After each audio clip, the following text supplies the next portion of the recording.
Today on Sugar Spun Run, I'll be showing you how to decorate a cake for beginners. Hey Sugar Spun Bakers, Sam here, and today I have a fun and easy tutorial that I'm really excited to share. This recipe is for the beginner cake decorator. It's the video that I wish I had when I first started decorating cakes. If you've struggled with funky looking cakes in the past, here are a few easy steps to make your cakes just a little bit prettier. Now, one of the easiest ways to make your cake a little bit more striking is to make your cake a 3-layer cake. Now, generally speaking, the taller a cake is, the more striking and beautiful it is. Because of this, I highly recommend making a 3-layer cake where you can.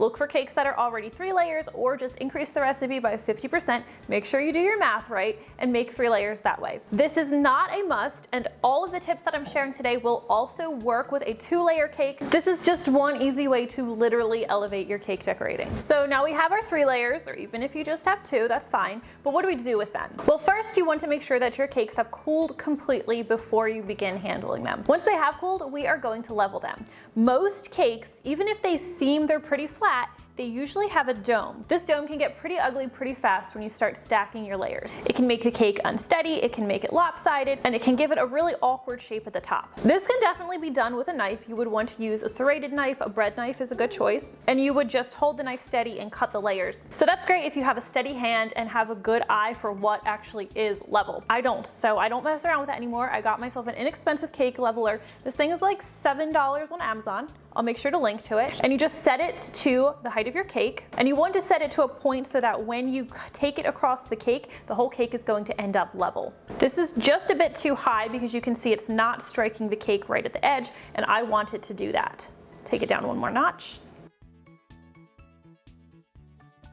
And we'll just go ahead and level our cakes.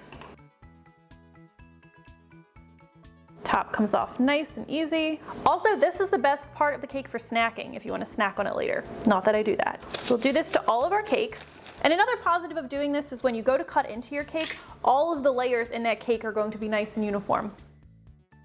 We've leveled our cakes, let's start assembling them. A pretty cake platter is a nice plus, but not a must.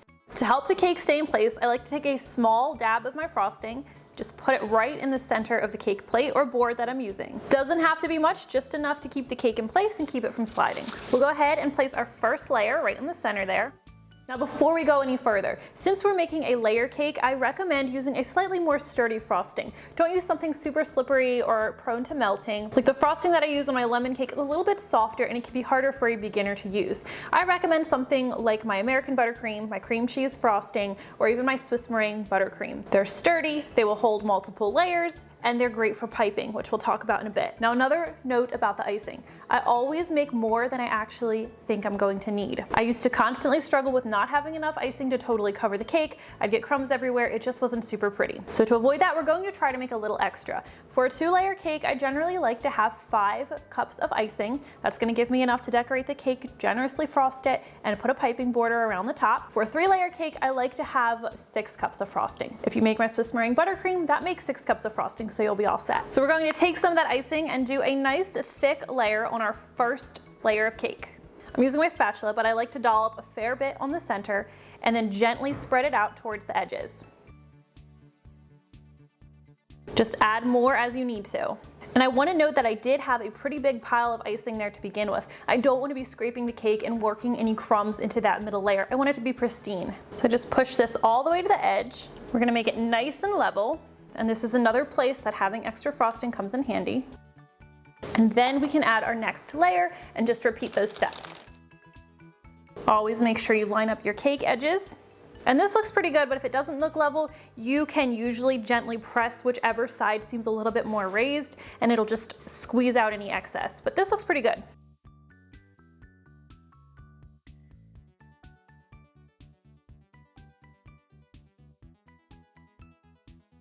Now we'll add our final layer. Make sure you line it up. Scoot this over just a bit. All right, now I want to talk to you about a crumb coating. A crumb coating just means a super thin layer of frosting that's going to catch all of the crumbs and keep them from being on the outside of our final decorated cake. So I usually start by taking a large dollop on the top, and we're just going to do a super thin coating. Here, I don't worry about any crumbs. To clarify, I do not worry about any crumbs on my spatula or my cake. When I dip this spatula back in the bowl to get more frosting, I want to make sure I'm not contaminating that frosting with any crumbs. If that means wiping off your spatula before you get more, then just do that, that's fine. Now, a lot of times the frosting that's sort of squeezed out the sides, that is often sufficient to do your crumb coating. It really is just very thin. It's similar to the way you would decorate a naked cake, honestly, which is its own design form. See, I just scraped the part that had the crumbs in it on the edge, and I'm reusing that. All right, this is pretty good. I'm just going to take my spatula and go around really closely once more. Because again, I do not want a lot of frosting here, but I want the whole cake coated in a nice thin layer. All right, now for the crumb coating to do its job, it has to be able to hold these crumbs in place. The best way to do this is just pop this cake in the freezer for about 10 to 15 minutes. Okay, I just pulled this out of the freezer. It's nice and cold. Doesn't have to be frozen solid or anything like that, but if you touch the frosting, it shouldn't be sticky or come off on your fingers. It should be nice and firm. It's crusted is what's happened. Now we can apply the rest of our frosting. It should go on in a nice even layer, and it's not going to pick up any of those little cake crumbs in there. Again, I'm just going to dollop a lot of frosting on the top.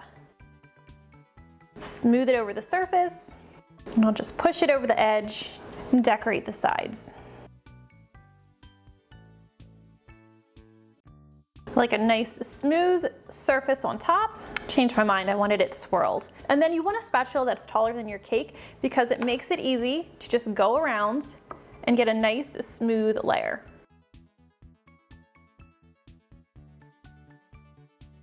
Now, typically at this point, I like to add a ganache drip to my cake. That will really elevate your cake even further, but I do consider that to be a little bit more of an intermediate level. And today I just want to go over the basics for beginners. However, if you do want to check out my video on how to do a ganache drip, I will make sure to link to that in the description. Now, we do still have one more step before we finished, and that is going to be piping a nice decorative border on the top. So you're going to need a piping bag for this, and you're going to want a large piping tip, a large closed star piping tip.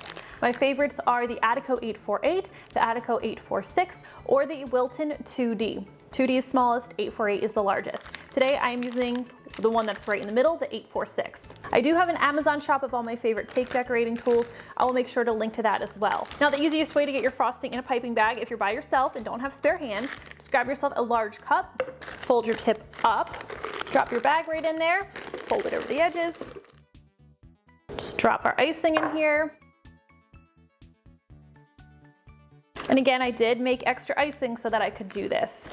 Starting at the top, you're going to squeeze that frosting down. You do want to make sure you work it all down, otherwise it's going to be squeezing out the top all over your hand. Now, large piping tips like this make decorating super easy. All you have to do is follow the edge. Don't go right on the edge because you do not want your swirls to drip off the edge, especially if you're in a warm climate, they'll end up melting.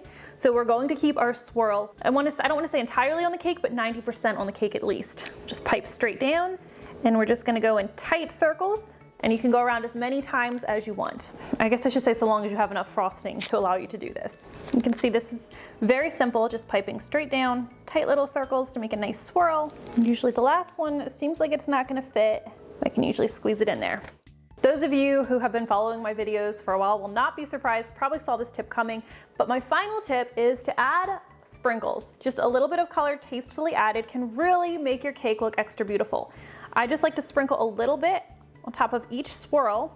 Of course, you can go crazy, do whatever you'd like, but it's just like a nice tasteful touch of color.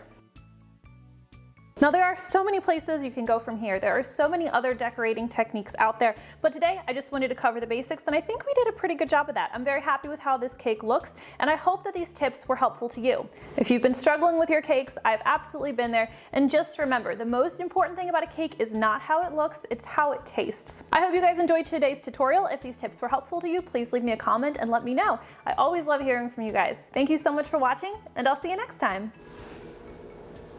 I'm not gonna bite it. That's just one easy way to... This is my car. This is just one easy way to literally elevate... I'm not talking like you. Hold on. This is just one easy way. This is just one easy way to literally elevate your cake decorating. Woo! So what do we do with them? Who knows? Who knows? What is this? Decorating a cake. Is that recording? I hope so. I'm just talking to myself.